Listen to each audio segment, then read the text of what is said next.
We're now pleased to share with you our journey of the past 1 year, where we've been able to demonstrate that social, business, and environmental impact can go hand in hand.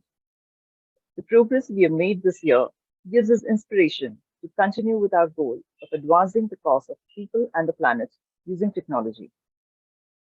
We will begin today's session with the presentation of the Circular Impact Report by Arun Murugesh, who is our regional director, and heads the divisions of Extended Producer Responsibility, Materials Recovery Facility, and Social Inclusion. Over to you, Arun.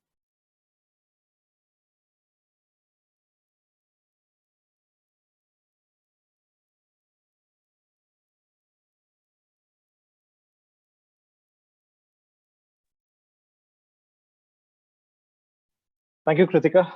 Good afternoon to everyone. Welcome everyone to the launch of the Impact Report, the Annual Impact Report. Just a second while I share my screen.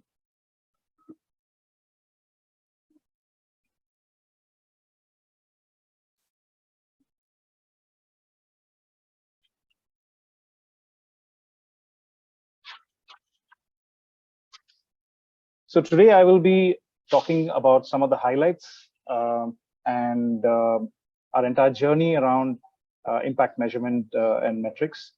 To start off with, I would like to introduce to the entire audience about our guiding star. As an organization, we believe, as a social enterprise, we believe in a triple bottom line and in context to nature, people, and technology. Now, each of these three components have equal weightage and has a very important bearing in the way we actually go about our daily business. Now, 3 years back, we actually started our entire journey around impact measurement and metrics. And this started off thanks to the program by UNDP called Business Call to Action. Now, as members of the Impact Champion program, we went through a rigorous 9 months of understanding how we are able to generate impact. By core of our design, we are an impact-oriented company with intended impact. And that's why we came across the concept of theory of change or the logic model. And through the theory of change, we've been able to build a skeletal structure around how we actually define the impact value chain. So at Saahas Zero Waste, we've been able to identify the various problem statements. Starting from the problem statements, how do you create opportunities? What are the inputs and the various activities that help us to achieve short-term outputs and long-term outcomes? And all of these were eventually aligned to the impact that we create, which in most important perspective has to be aligned to the SDGs as well. And that is what we've been demonstrating through our impact report over the past couple of years.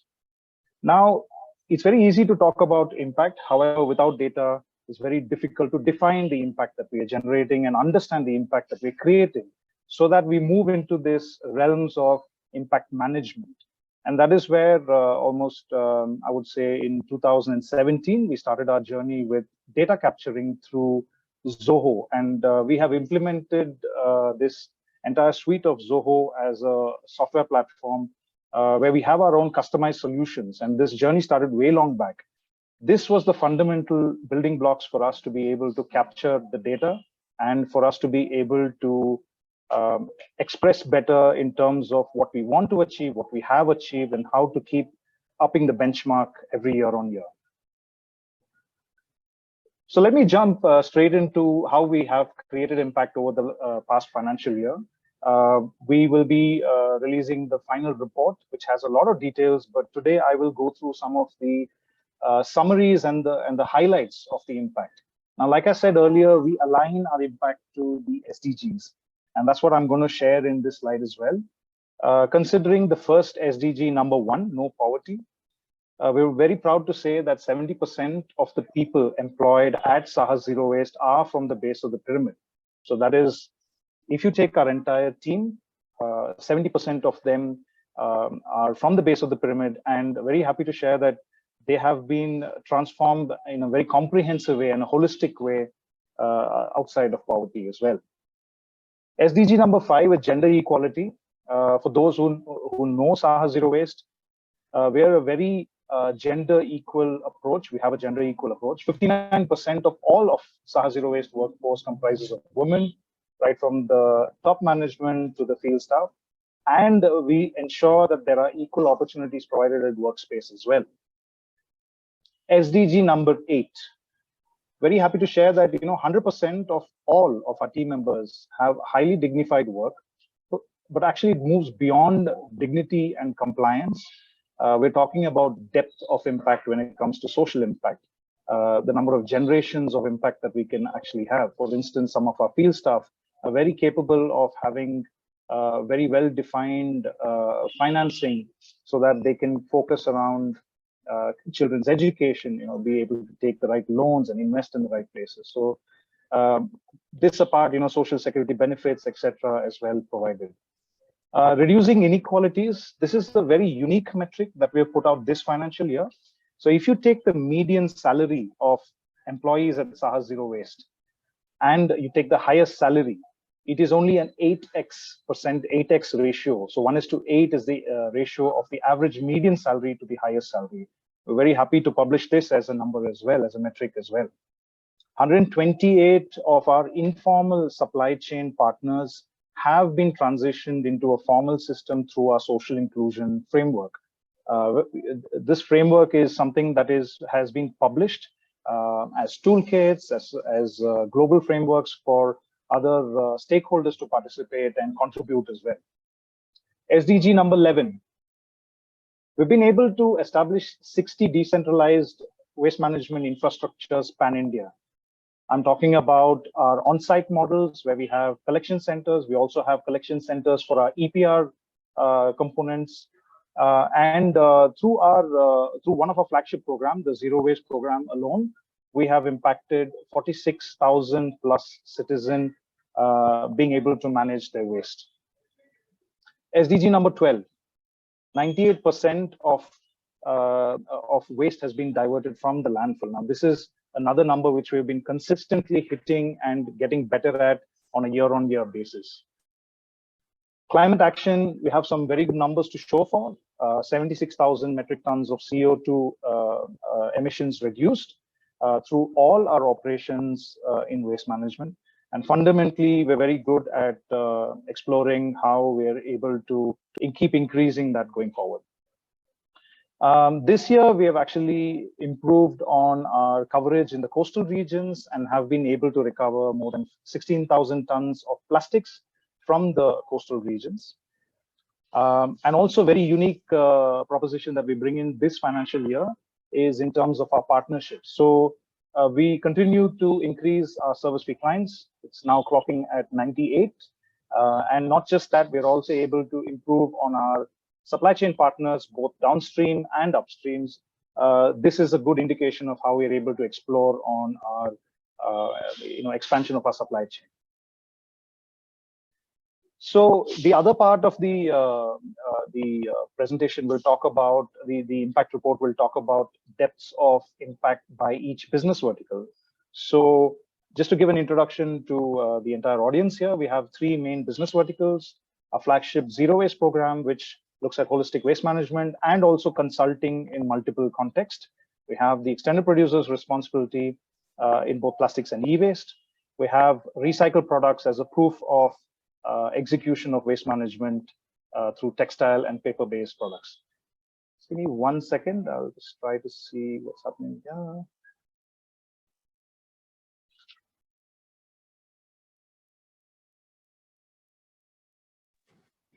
You'll have to just stop annotations. As a presenter, you'll have the option to say remove annotations and stop annotations. Somebody is annotating there. Yeah, I think that's okay. That's done. Thank you. Thanks, Kritika.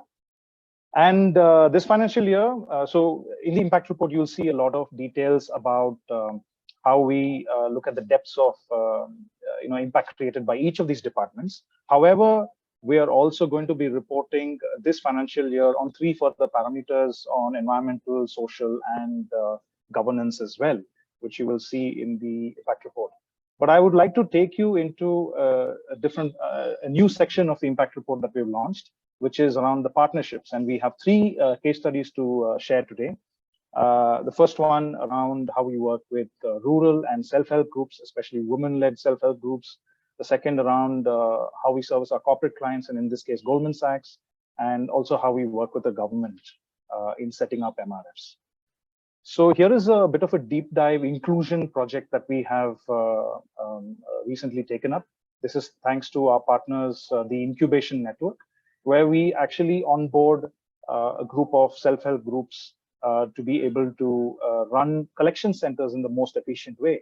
And you will be able to see here, there are three components of this project. One is the infrastructure development itself, where we have supported the collection centers with baling machines and conveyors. We have had multiple interventions with capacity building, be it in terms of financial inclusion or environment, health and safety, labor compliance, environmental compliance, etc. But most critically, we've gone over and beyond, where we are looking at self-sustained business models through long-term partnerships with government and facilitating in a viable business model.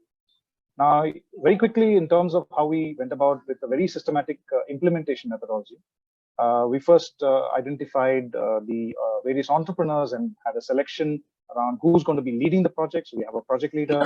We conducted a baseline survey. And based on the results from the baseline survey, we were able to understand the various infrastructure interventions that were required, and most importantly, bring about consistent capacity building, and most importantly, set up good monitoring and reporting methodologies. Very happy to share that this particular project has been recognized by the government and will soon be scaled up into a larger aggregation place through a materials recovery facility that's already under construction adjacent to this particular facility. So the second case study that I would like to share today is one of our flagship programs called as the on-site program. And in this particular instance, we're talking about our on-site program for Goldman Sachs in Bangalore. You will be able to see some of these images that show the amount of training that can go through with the field staff, the hygienic working conditions, the 5S standards maintained at the waste management units. Most people wouldn't recognize that there is a waste management unit next door. And you can see here field staff sorting dry waste. So this particular facility handles both dry waste and wet waste. Here are some outcomes from the project in terms of the environmental, the social, and the business aspects.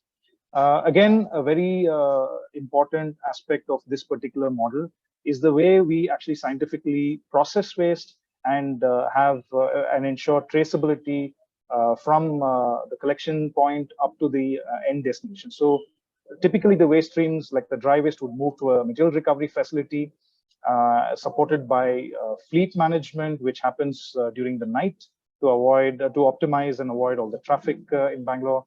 And also, most important key around this aspect is the data management system. We've been able to provide, very consistent data and analysis, and help multiple clients. And we are hoping that Goldman Sachs will also find their way towards certification like True Zero certification, which we have achieved for the other clients in the past year or so.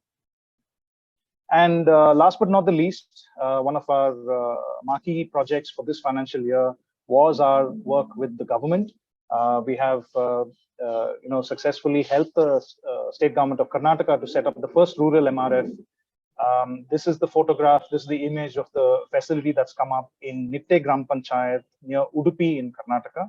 And you can see the inside of the MRF. So we as Saahas Zero Waste were onboarded by the state government of Karnataka, especially the department called as Rural Water and Sanitation Department, REWSD. And we were supporting in terms of end-to-end technical assistance, not only to set it up, not only to put out the tenders, but also to ensure optimal operations and viable operations. Happy to share that this facility is about to complete its 1-year anniversary of operations as well. Here are some of the various stages in terms of setting up the infrastructure.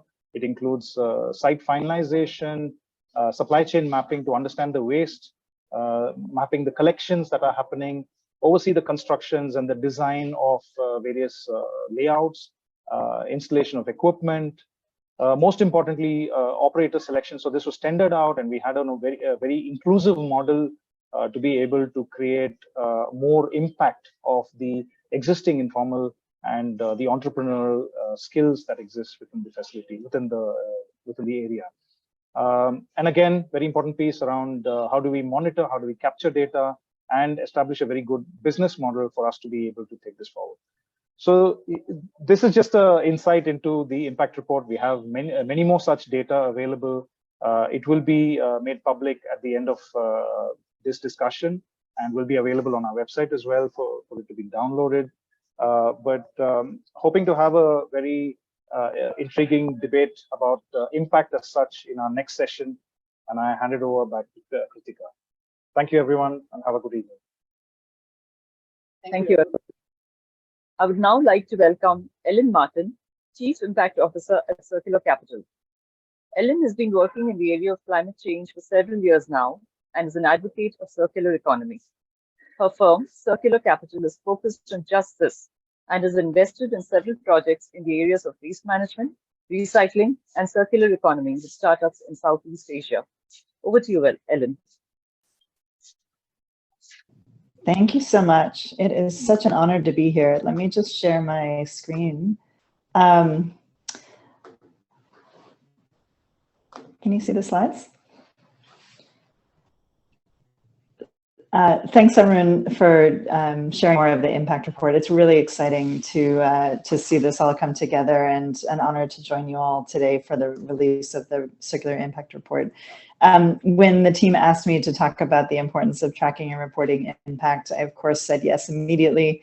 It's something that I care very deeply about, and I think Saahas has done a really admirable job to just infuse the entire operations of the organization with data and a commitment to impact. As Chief Impact Officer for Circulate Capital, we're an investment firm. I'm responsible for the impact and ESG compliance for all of our investments, and follow closely with the entire investment process to make sure that we are meeting expectations for all of our stakeholders, including our portfolio companies, some of which are on this call today, and our investors as well, which would include the brands and large corporates that are also partners with Saahas Zero Waste. So I thought I might start with just, bringing you all back to sort of our view of the problems that we're trying to solve. I mean, I think what's so difficult about the discussion of impact and data is really that what we're trying to do is change a system. It extends beyond any one organization or even any one portfolio or investment firm, and touches on all sorts of different aspects of what we really want to solve for. I think narrowly defined, you would appreciate that the world has sort of decided that plastic pollution and ocean plastics is the priority. But of course, when we think about the system for waste management and recycling and a circular economy, it extends far beyond plastics alone. Within the way that we see this challenge, we are also therefore, as an investment firm, looking to invest across the value chain as well. And so the work that we would see happening on the recovery side needs to be connected to what happens with processing of that material and transforming it then into higher quality feedstock for end markets, both domestically in India, but also globally. And for that reason, we're investing across collections and sorting, upcycling, both to more circular plastics as well as recycling for flexible packaging and low value materials. And then finally for digitization across the value chain, with the key piece of data supporting and addressing the issues around transparency and traceability. So for Circulate Capital, similar to what Arun shared earlier, we have our theory of change kind of rooted holistically in a set of activities. For sure, recovering the material itself is important for our work, but also building capacity and utilization for higher value end products has to be key to that. and ensuring that in any investments we're making just on the material side, that we're also having a commensurate greenhouse gas emissions and climate benefit, as well as other environmental benefits, and that livelihoods for better work is critical. Was delighted to see Arun talk about that earlier, and also a commitment to gender, that we ensure that we're building more equitable and inclusive models for circular economy at scale. I think maybe just to frame this discussion, it might also be helpful for us to talk a little bit about why we track and report and why this is so important. You've heard Arun talk about the Sustainable Development Goals and how Saahas Zero Waste impacts link to specific goals. It's so key that we can identify or see ourselves in those Sustainable Development Goals and connect with others who are working towards the same ones.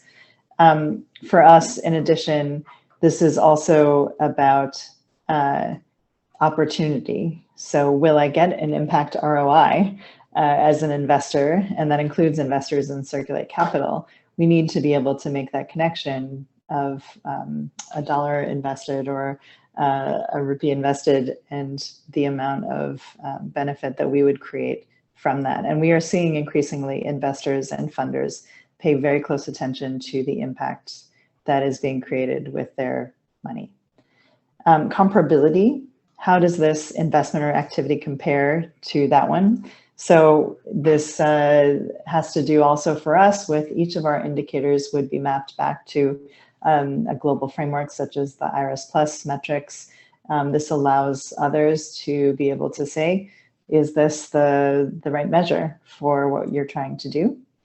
And then importantly, management of the impact is a critical piece of this. Circulate Capital signed on to the Operating Principles for Impact Management, which is an IFC initiative that really helps to lay the fundamentals of what we should be doing when we're investing for impact. This means that when we follow the OPIM, we are infusing impact across our investment process, from the very beginning of how we source and select investments all the way through exits.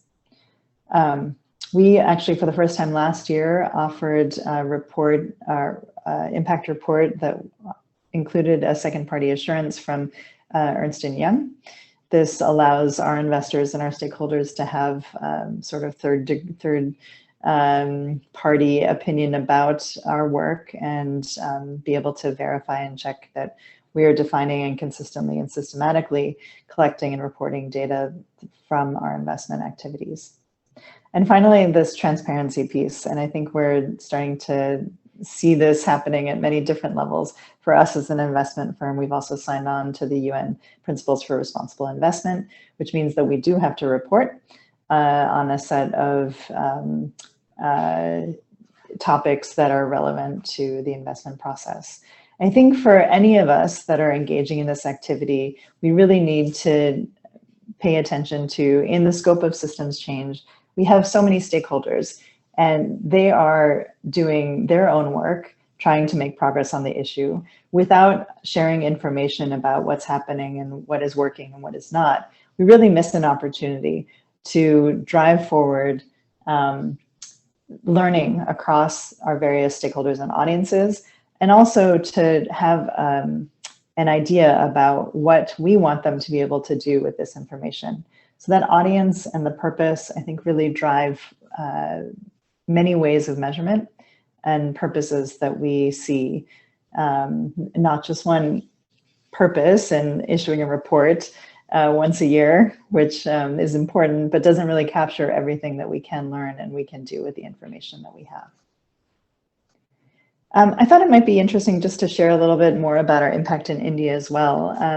Circulate Capital has invested approximately $40 million US in 7 companies across the value chain, as I said. Saahas Zero Waste would also be part of the supply chains of many of the companies in our portfolio. And over time, we've done work to collect data from each of those operations to understand, where is material coming from? Where is it going to? Having that traceability is an incredibly important aspect if we are actually going to be able to say this material was recovered. It wasn't just recovered, it entered a circular supply chain and is kept in circulation. That type of impact goes far beyond one organization. And we have a really exciting opportunity, I think, as we've made impact on nearly 150,000 tons of plastic in the past 2 years through these portfolio companies, that we're approaching this kind of market level systems change, that material is being sourced from 13 states across India, and then end markets going downstream to almost every state in the country. Our ability to actually understand and know exactly how to trace that material really relies on the abilities of capabilities on technology and use of data, which I think Saahas is doing a tremendous job with. So just very briefly, as I said in the opening, I really do applaud Saahas Zero Waste's efforts in this regard. When I see this report and I see the group of people assembled here on this call today, I see partners in creating circular impact. Data and reporting are absolutely foundational, in my opinion, towards our collective impact. And I thank you for participating in this work and really look forward to the discussion today. Thanks so much. Thank you, Ellen, for those valuable insights. It is indeed motivating to see interest and investment in the global arena towards these areas which matter the most. It is now time for a panel discussion on our readiness to integrate impact numbers into our annual financial statements. The panelists we have today are Manasi Parvatikar, who heads Global Impact Measurement and Management at Unisocial Business, Vivek Verma, Chief Impact Officer at Recycle Foundation, and Wilma Rodrigues, CEO of Saahas Zero Waste. I would like to invite Amit Bhatia to moderate this discussion. Amit is founder and managing trustee of Aspire India, a social enterprise focused on impact leadership and ecosystem development.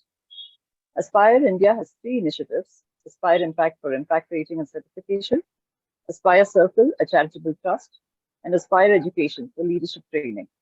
A warm welcome to all our guests. Amit, before I hand over to you, can people put in questions in the chat box? Sure.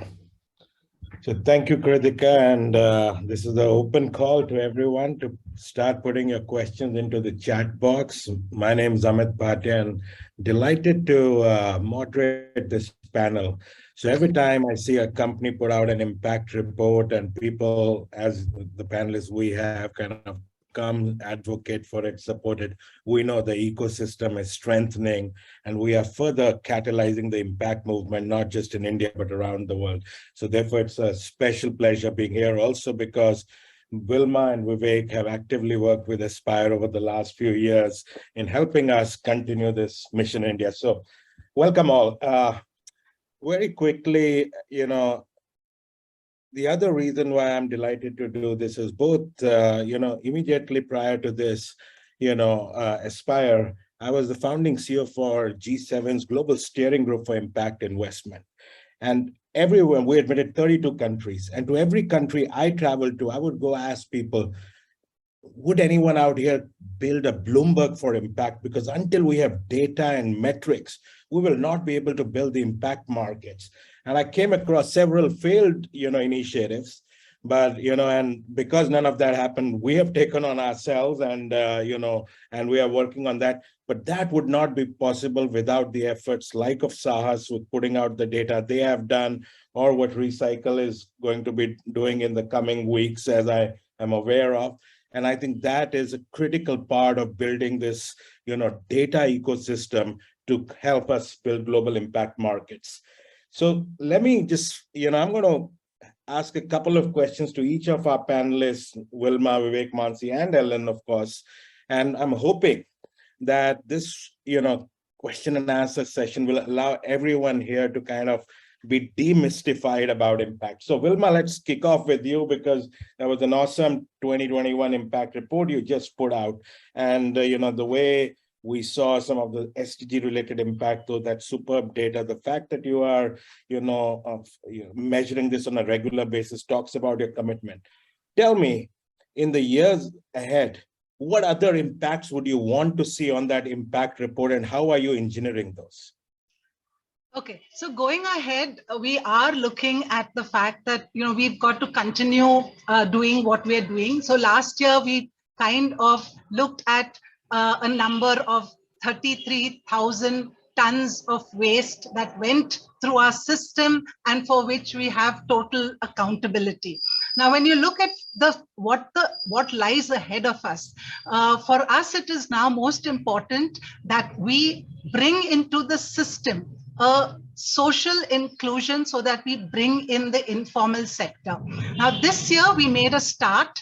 We had 16 entrepreneurs, and those 16 entrepreneurs, had 128 employees, all of them working like our own employees. So that was for us a first step in that direction. But there are millions of people part of the informal sector who work in the most dismal conditions. Now, what we would like to do is have all of them in this system. And what we have also seen and done this year is integrate this whole social inclusion projects or partnerships or programs in our business model. So we are doing business with the informal sector. We are translating that business into better livelihood, and we are also bringing them into the formal system. So that is what I think has to be, us working together to make that happen, because it's not just livelihood, it's the dignity of livelihood. It is the fact that each one of them have to have access, not just to minimum wages, but to living wages, and also all the essential needs, housing, food, education, all of that. I would also like, going forward, that we partner more with government, with the ULBs. We did it for a little, we piloted with our own material recovery facilities in rural Karnataka, but we'd like to work with many more other states, especially the North Indian states, where we see, the large informal sector working. And finally, we'd of course like to work more on other difficult waste streams. So whether it is textile waste, whether it is C&D waste, glass, all of these materials are difficult. They can be recycled. There's a lot of resources going into them, but they are getting neglected.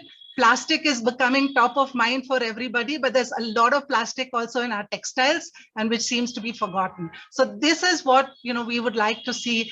We'd like to measure our impact. And one last thing is about also the zero waste program, where we put bulk generators into a responsible waste generator, and they have to invest in their own infrastructure. We support them, we make it happen, but that's the best way in which we can get clean materials. Again, South India, we have a lot of customers.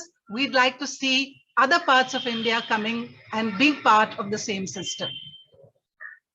Thanks, Vilma, and that'll be so critical. Also, the impact measurement, when you move beyond outside your firm from internally generated data to externally generated data, where you'll have to use primary sources of data collection, is going to get a little bit more complex but fun. So thanks. So Vivek, I know that you will be releasing your 2021 impact report soon.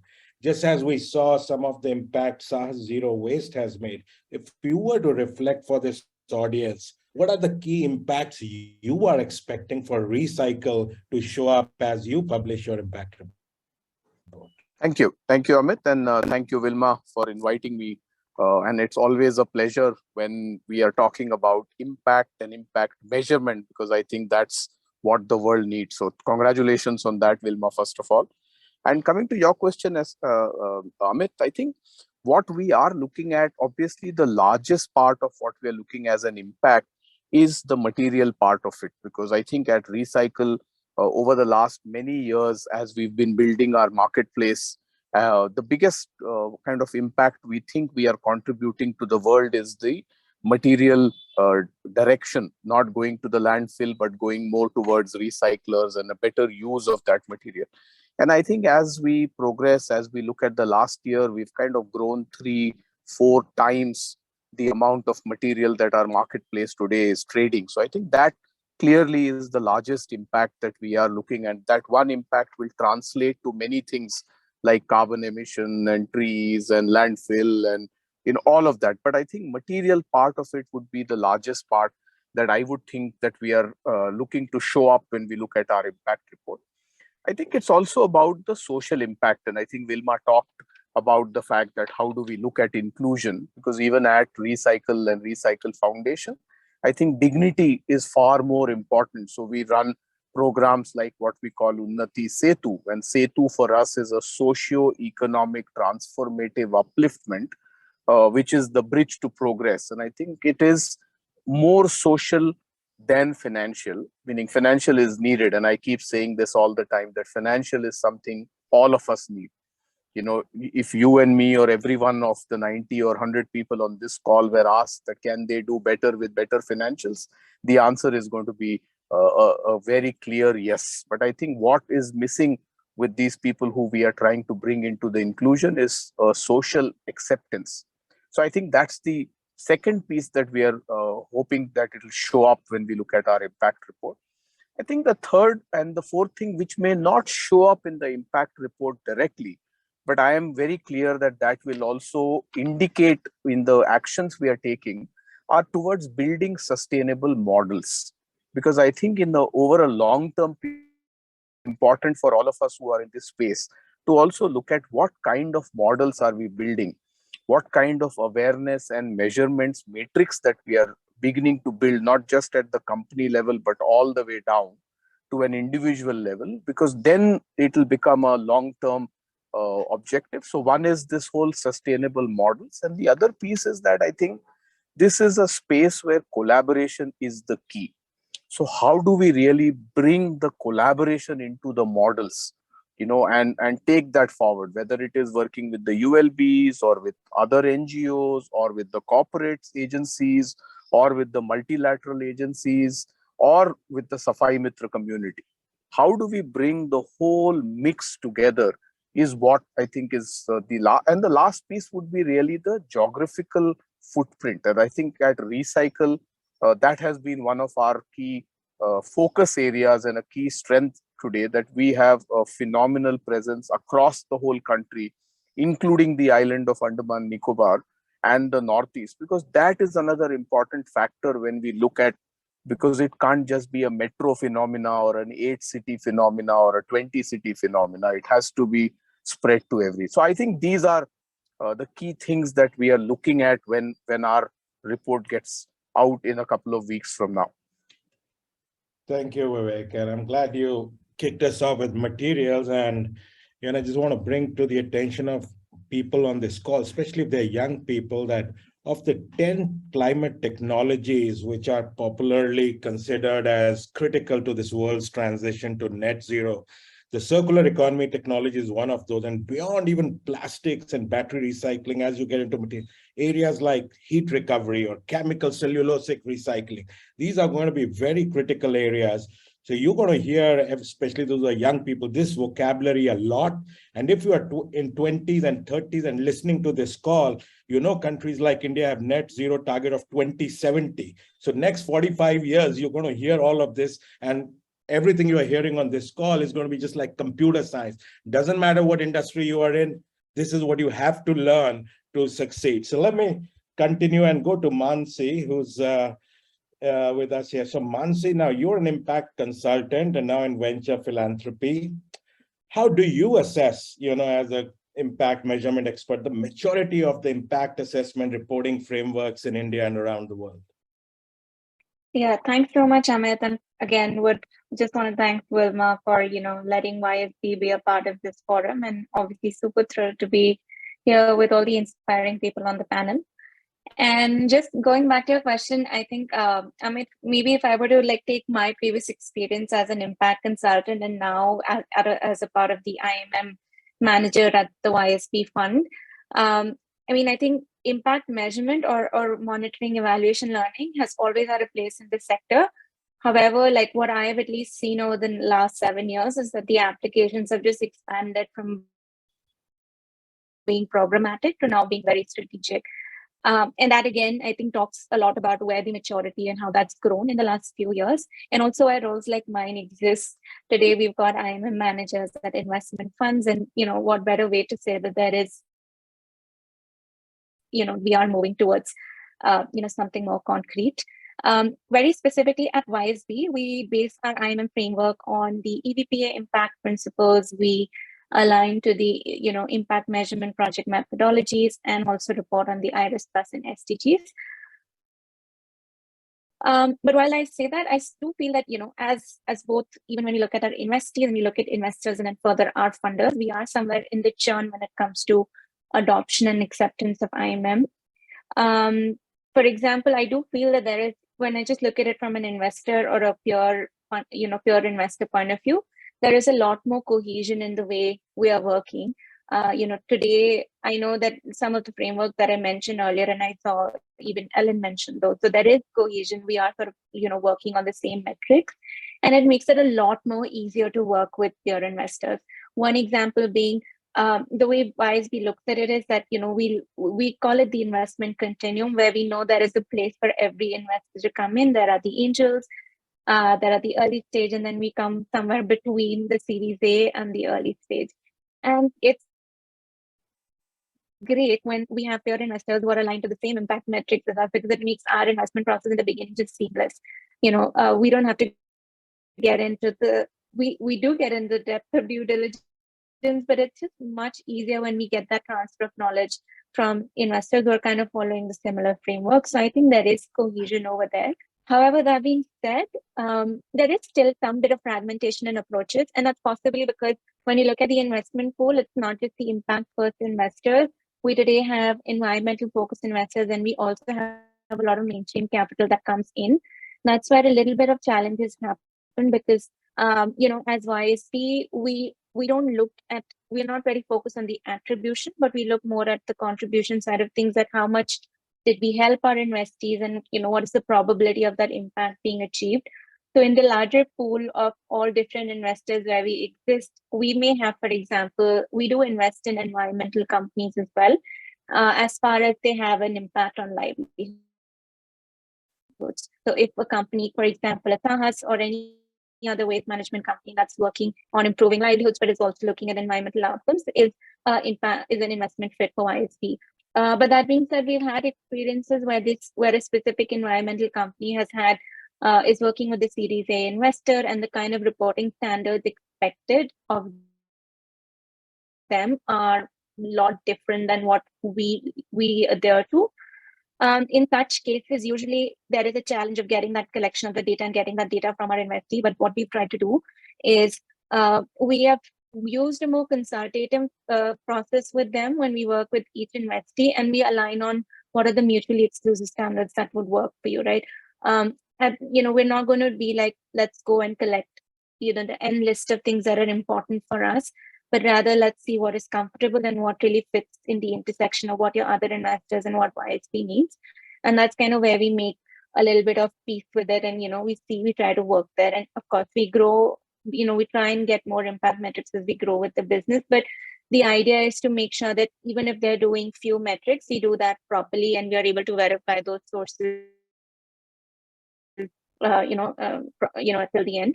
And I think just one more sort of point on the maturity is that, I think a lot of, even Ellen mentioned, was around the transparency and reporting around our investments and our portfolio. So we have been publishing our impact report for the last, 5 to 6 years.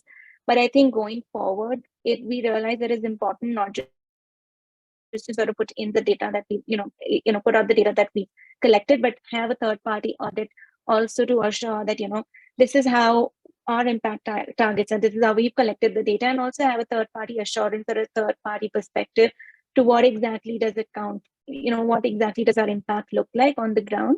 So that's another step that we've taken. And I think going forward, we would be putting out third-party reports of our evaluation as well. So in transparency, we want to see how we kind of learn from there, and also kind of let that be a learning sort of a resource for other investors as well. So yeah, I think that's where, I would say would be my 2 cents on that. Thank you, Mansi. And, once again, because I have some extra information for the benefit of the group here on the call, at GSG, we found there were 150 different frameworks around the world and impact measurement methodologies.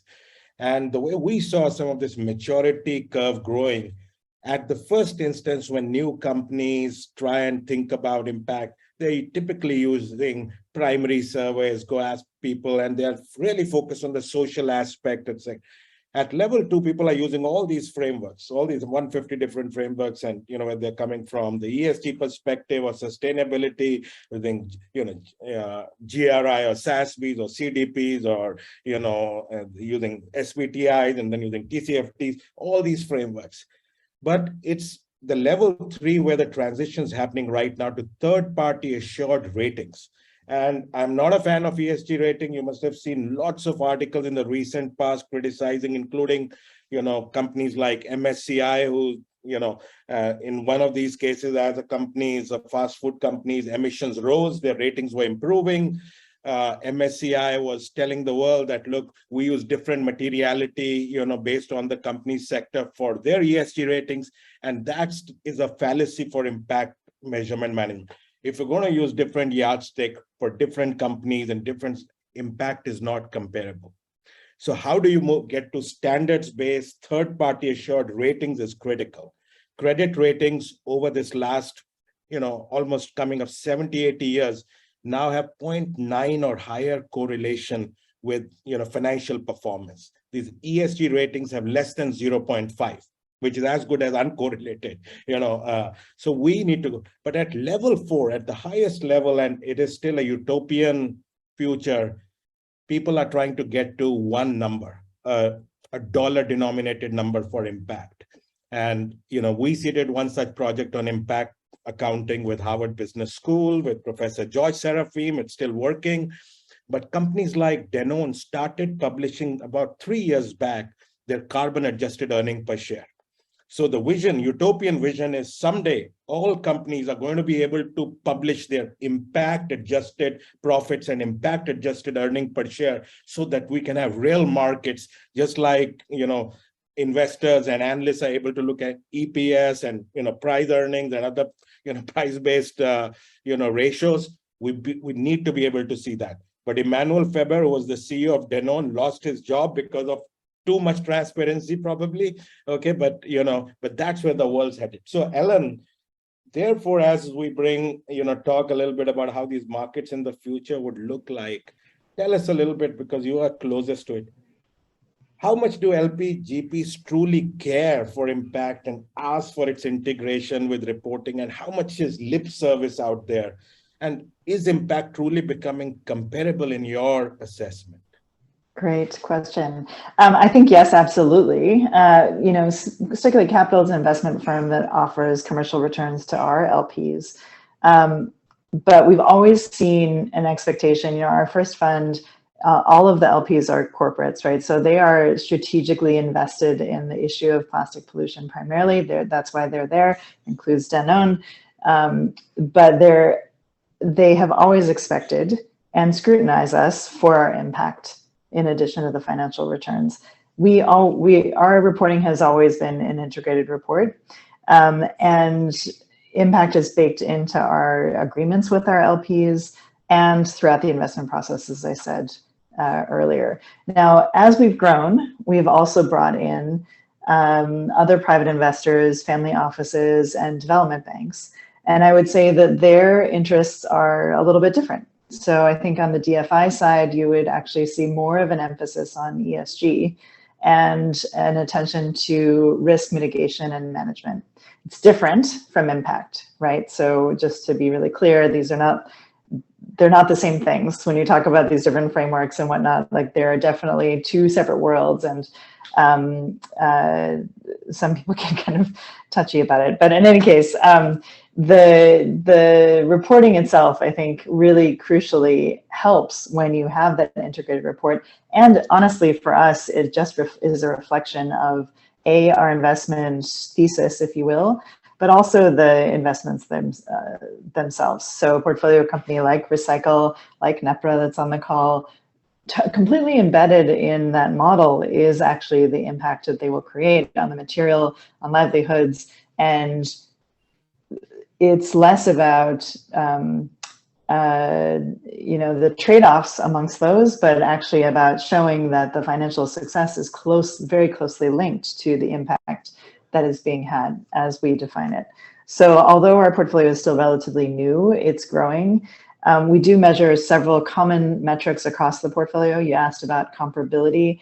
This is starting to become increasingly possible, and not just in India, but also in our portfolio in Southeast Asia and elsewhere.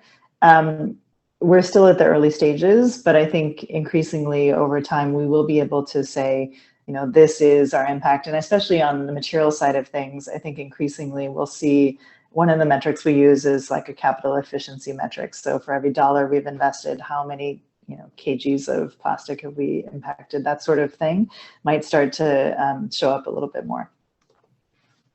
Thank you, Ellen. And I've got to tell you and others this, one of my favorite examples that how impact is truly beginning to matter. There's a smaller pension fund out of Australia called Christian Super, and their annual return to their investors reads like, your money earned 7% interest this last year while educating so many girls in India, or giving so many unsecured loans in Kenya, or providing so much healthcare to people in Bangladesh. So people can, for the first time, truly understand how their money made a difference, and yet it's earning the return it was supposed to. And I think, as we get to that world, I think, no LP is going to be able to stay immune from this. But thanks. So Wilma, Vivek, Ellen, Mansi, let's go one level deeper. I see two questions that have come up. Others, please do feel free to put some questions, but I just have enough time to do a quick round again with all four of them. So Wilma, let's, think about in real life, okay? How often do you see that when you're looking at impact data and financial data, that you are sometimes finding yourselves giving primacy to financial factors over impact factors in real business decisions, or impact factors over? Can you give some real examples to the people that as a CEO, how do you see these decisions play off in real life? Yeah, thanks, Amit. So the question is that, there is always this discussion that we have internally, and we constantly remind ourselves that, as an impact-driven organization, our choice of business model has to take, serious focus and our first priority on environmental and social impact. So what we do, therefore, is look at the problems that are there around waste management. Look at, for instance, the fact that the new emerging stream of waste, which is crying out for attention, is textile waste. So we always kind of dive into the problems and then work out what could be, the solutions around the business model. So that's how we came across, we kind of put also our zero waste program into shape, because we realized that, look, we need materials coming to us from the source, and the best source would be the large tech parks and the large corporate offices or the residences. So therefore got into it, and then quickly realized that obviously you cannot manage waste with just the revenue from the sale of waste, especially because you want to manage all that waste. So the service fee. So therefore we grew slowly. Today we just have about 59 customers who are part of our zero waste program. But at the same time, because we have a service fee for our customers, it's giving us the maximum impact. So that has always been the consideration. Where are we going to get the maximum impact? And then how do you get that maximum impact without it hitting our bottom line, and without, it has to also obviously give us the revenues. But whether it's textile waste, whether it is electronic waste, which is difficult to recycle. For instance, not many recyclers want to take consumer electronics, washing machines, all of that. So when we worked with the e-waste vertical, that was our focus. Somehow we made it work. We work with, in plastic, 64% of our total plastic waste is multi-layered plastic, which is the one that you see strewn on the streets and which is costing us a lot. So what do? We go to all the brands and we really make a noise about how they need to pay us appropriately. So we have something called a surcharge for social inclusion. So brands that work with us have to pay us extra so that we can then bring in the social inclusion. And that is how we integrate it into our business. It's a tough call. And if you talk to any of our business development team, they could share with you the kind of difficulties we have to get brands to pay us much more than what they would pay, similar companies who are also giving them the benefit of take back and compliance for EPR. But yeah, that is what I would like to share right now. Thanks, Wilma. I think you're explaining how you're constantly trying to make the economics work for the problem you are solving. And that is really the question. This optimization is not easy between risk, return, impact. So maybe, Vivek, you might have an example, because at Recycle Foundation, I know you're working with sanitation workers. And, the easiest thing would be, let's increase salary a little bit. It'll improve everybody's lives. But that's not a nice, interesting conversation to have with the CFO, right? So how does this optimization between risk, return, impact work in real life? If you could share one or two decisions, Vivek, how this happens so that everyone understands this is how management and leaders think. Thank you. And this is, I think, where the crux of the sustainability or the future of this space lies, that how do we find that right balance between the financial aspects of it and the impact aspects of it. And I think before I deep dive into the answer, I just want to further add to the narrative you talked about, Amit, at the beginning of this kind of session, and you've talked about it a few times. I think it is time for all of us to start changing the language and the narrative itself. Today, for some strange reason, impact organizations are seen as a very bracketed, not-for-profit, social impact only kind of an organizations. And I think at Recycle, one of the beliefs we have is that impact and profit are not mutually exclusive. And profit is not a bad word for an impact organization and vice versa. So our belief at Recycle is that we are an impact organization. And by the way, we also make money. So it's not that we do impact and we end up being a not-for-profit organization. At Recycle Foundation, we may be, but at Recycle, we are an impact organization. And I think the more the world wakes up to this realization that I think all of us are making an impact, they may be in different areas and in different forms and shapes. So I think that's one narrative change. And I'm very glad these conversations hopefully should help us lead to that conversation change. Now, coming to your question of these examples of, where we need to see the impact versus the financial model. And I think it is a question at Recycle. Our belief is that if we are looking at working on a model which is going to be a differentiating idea in future, then I think impact kind of oversees the financial decision. An example I can give is that we started a take back program in the religious location of Kedarnath in India a couple of months ago. Essentially, what we are trying to do is to create a deposit refund system where every piece of plastic bottle that a pilgrim takes along the 16-kilometer journey from the base to the temple at Kedarnath top is returned back to collection points we have set up, and thus these bottles stop going down the valley and start kind of coming back. Now, here there was a question about, is this a financial project that we can make money on, or is that the impact position? And our belief was that today it is an impact mechanism, and we may not see money in the first 6 months, maybe in the first 2 years. But that doesn't matter, because the impact that this will create is phenomenal, because the understanding of that cycle of a deposit refund system will set in so beautifully that more and more people will adopt it. And we are very happy to say that in May, we started this project in Kedarnath. As we speak, the Puri Yatra, or the Bali Yatra as it's called in Cuttack, has already implemented it. Vaishno Devi is already starting to implement the same project, and a few other national parks and things like that are beginning to start doing this project with us. So I think sometimes it's a question of one precedes the other, and sometimes we have to look at the impact, because once people understand the impact, the commercials will come in, and at somewhere we have to keep that in mind, because at the longer end of things, the commercials need to come in, because otherwise it will not be sustainable. And I personally believe in this phrase called the only business of a business is to do business. And I think we have to keep that in mind. While it sounds very simple, but in my view, it's profound. And for a lot of impact organizations, it's a very, very important part to do.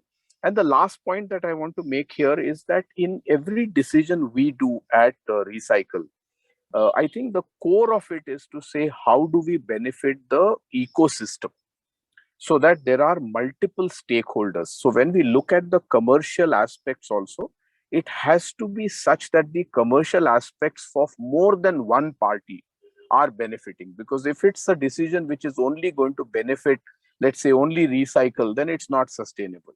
And if it's only going to benefit one of our partners, again, it's not sustainable. If it's only going to benefit the brand, then again, it's not sustainable.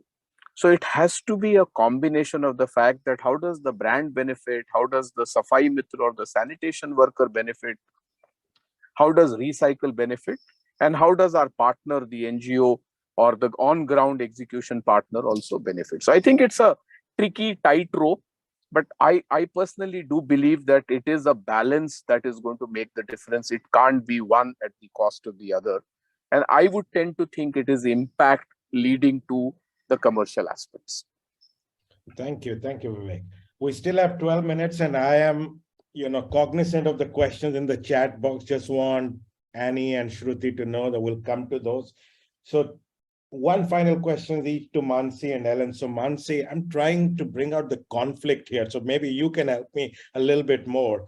I'm sure when you had, you choose cohorts of entrepreneurs to support, you're choosing people who are like-minded. But it cannot be such an ideal world that there is always agreement. So tell us, what are these areas where you might find yourself as an accelerator or venture capitalist at conflict with the entrepreneurs or CEOs on impact? Are there situations of conflict at all, or is it all just, fun all the way? No, absolutely. Cannot be a world where there is no conflict. And I think also want to, emphasize on Vivek's last point, where he talked about there has to be an impact focus, which leads to the commercials to be in place. I think for YIC, that's also been a very, an absolute fundamental. And that's how we've looked at our impact screening process. We start screening for impact as soon as we start screening for just any other business that we come across. And there are multiple levels that we look at. Some of the more fundamental things being, we look at exclusionary criteria, whether they're fitting into the ESG aspects, whether they are solution oriented. But the other aspect that we very specifically, at least as YIC, want to focus on is the stakeholder. Because for us, 90% of our stakeholders, we want them to be from the bottom of the pyramid communities. Now, these could be customers of our social business, or these could be micro entrepreneurs, or any the last mile, people that are being served. So for us, the stakeholder becomes really important. And then if there are aspects, for example, one being that the 90% of our stakeholders need to be, from the bottom of the pyramid. The second is also the depth of impact that is there on the stakeholder. We've had cases, for example, we also invest in agriculture companies. So when it comes to agriculture, we've been very clear about the fact that, we will not invest in companies that are removing the middleman, but instead are creating direct benefits. Just excuse me for the light to just go. So, and we keep losing you in the middle, Mansi. There's a connection issue. So let me go to Ellen, if you don't mind. So Ellen, while, Mansi looks at a connection, look, you have a very unique role. In fact, we're right now in a research on the rise of Chief Impact Officer. And I've just interviewed 20 Chief Impact Officers, including some people from impact funds And therefore, you are in a very unique position, and you refer to it in your first response that you do, differentiate between ESG, sustainability, and impact. And we do so too. We put them on a continuum, link it to responsible, sustainable impact investment, or ABC, as you may recall, avoid, harm, benefit. So if you were to help educate our audience today, how to start, because there is this explosion of jargon happening in our sector, and an ordinary person can easily get lost in. So if you were to help simplify, what is this distinction between ESG, sustainability, impact as per you? Yeah, terrific question. And I want to meet these other 20 chief impact officers, because I can tell you it feels pretty lonely right now. Yeah, it is a common misunderstanding or a blending of the two, when in fact I see them as kind of two sides of the same coin, right? So an ESG lens would focus on the material risks of an investment, where we would focus on compliance with local regulations and maybe something like IFC performance standards, but it's really about the do no harm, as you say. Now, interestingly, for circular capital, one of our definitions of impact is, I shared this at the beginning, like viable business models, meaning including that through our investments, we're helping the companies we invest in get to global standards of operations so that they can qualify for the supply chains of some of the world's largest brands. And that's part of our circular model, is that, the brands are investing in us not out of just a sense of obligation and responsibility, but actually because they need access to feedstock. So if we're going to be able to do that, we need to make sure that their suppliers meet their supplier codes of conduct. And in reality, not all of them would at the time of investment.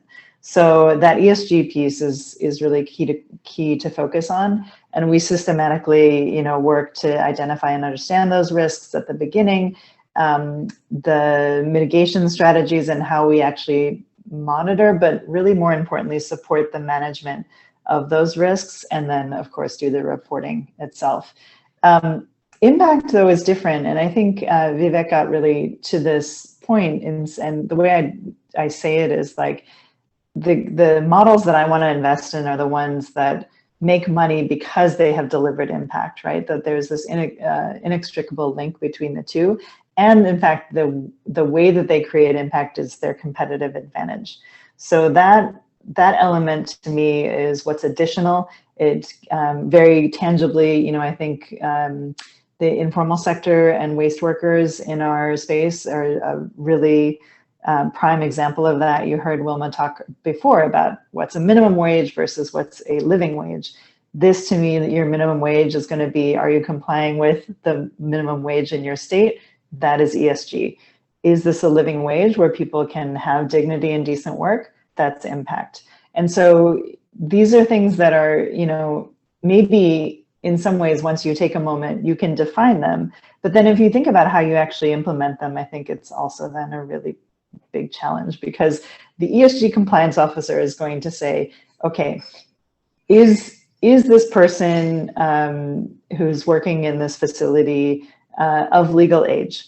Are they earning enough money? Check. Do they have sufficient accommodations? Check. Without sort of going to the root causes and then therefore the strategies that need to be undertaken by individual employers, but also really by systemic partners, NGOs, governments, in order to improve livelihoods in this example. And it's a really tough challenge, but I think one that we need to really fully understand if we want to not just report on impact sufficiently, but actually create impact. Thank you, Ellen. So everyone, I see there are 4 different questions, so we'll have time for a quick 90-second revert here from our panelists. And, so if you can all see this, Wilma, we're going to start with you. If reduction of waste, is a specific impact object, reduction, not recycling. And to you, Vivek, there is around traceability, and I know you talk about that. So, and you just give your example. And then what kind of entrepreneurs do you support? And that can be both Mansi, Ellen, both you can take that. Each one of you can talk about your specific, whom do you support? I think the expectation, Mansi, is here that, for profit and not for profit in case of venture philanthropy, both. So, we just have 90 seconds each, and then we want to give Kritika some time to close. So Wilma, over to you. Yeah, thanks. On reduce, yeah, that's for us a key metrics that we constantly look at. And of course, for us in each one of our customer locations in the zero waste program, we are always saying no to single-use paper, plastic, anything. So definitely there is a big focus for us on reuse, on reduce, but also now on extending the life of materials. So we are setting up a refurbishment center and facility for electronic waste so that we can extend the life of these materials. So it's a big, it's generally said that as a waste management company, we are dependent on waste, but for us, we are solving a problem and we are really actually generating too much waste. So reduce definitely is a big part of what we already do. And going forward, looking at all new models that are coming, we'll like to closely watch how the deposit refund scheme is working with recycle, and how could we take that up. Talking to the food aggregators to see how their business models can change so that there is a take back and a washing system. So all of these would be the emerging models that we are closely watching and hopefully also dive into these kind of new emerging solutions that are coming in. Thank you, Wilma. So Vivek, should traceability be included from production stage itself? I most certainly think so. And we are right now with our DRS scheme already beginning to talk to some of the brands to say that, how can this become part of the packaging itself on the product so that the life cycle really gets extended. And we at Recycle believe this is a very important piece because we believe we are a technology first company. And we think this is a great value that we can add to the ecosystem, bringing the whole technology piece that we believe we are quite good at, to say how can the traceability not just be from use to the post-consumer, but how can it also be extended to the pre-consumer side, to the production side, to the fact that different products, and this will help even in the EPR as it progresses forward. When we are going to start getting a lot more granular, I think it will make a big difference. So I certainly think it should be done, and we are already working towards that at Recycle to see how that can be implemented. Thank you. So Mansin, your 90 seconds, whom all do you really support? So I'll be supporting for-profit social enterprises. These are ideally private limited companies. And we look at companies that are somewhere in the early to growth stage because we're a patient debt provider. So ideally companies that have had some market traction, have proven their business model and are now on their growth journey. So that's an ideal fit for YSB. In terms of sector, we look at zero poverty, zero unemployment, and zero emissions, which means products and services that are essential products and services for the bottom of the pyramid, job creation and improvement in livelihoods through skilling, and third being companies that are looking at positive or reducing emissions, with also the byproduct being good and dignified employment. So that's what YSB supports. Thank you. So Ellen, take us home. Final word. Okay. So terrific. So Circulate Capital would invest in growth equity and convertible debt. So maybe the follow-ons from YSB's portfolio to help commercial businesses actually scale. And that is a larger type of business, but then part of our investment and value add, I think, is that we also work closely with our mission aligned nonprofit. Saahas Zero Waste mentioned this as part of their impact report, that nonprofit had supported a project for Saahas as well through the Incubation Network, which is a program we run for smaller SMEs and social enterprises. Thank you. Thank you, all of you, for your insights. And Kritika, back to you. It's 4:15 precisely. Thank you, Amit. It was indeed very interesting discussion, and thank you everyone for your valuable inputs. I would now like to invite our COO, Shobha Raghavan, to give the closing remarks and a vote of thanks. Over to you, Shobha. This decentralized dialogue on creating impact through waste management is happening at a time when the countries have gotten together at COP27 to deliver on the Paris Agreement for people and planet. And we have heard from organizations, diverse backgrounds like investment firms, organizations measuring and monitoring impact, purpose-driven organizations meant to create impact through intense and innovative waste management operations. And thank you, Ellen, Amit, Manasi, Vivek, for your valuable inputs today, initiated by Wilma. And we see great synergies on the importance of data capture, traceability, monitoring, analyzing impact, and creating social inclusion across the supply chain through varied business models and towards achieving the larger net zero goal of the country by 2070. I can represent the participants also here and say that we are feeling hopeful and grateful for the work being done in this space by each of you, including the keen participants, and see you all soon. Thank you.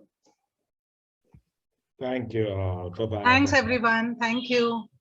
Good time. Yeah. Thanks, everyone. Bye. Bye-bye. Bye. Bye. Thanks so much. Bye. Bye. Thank you.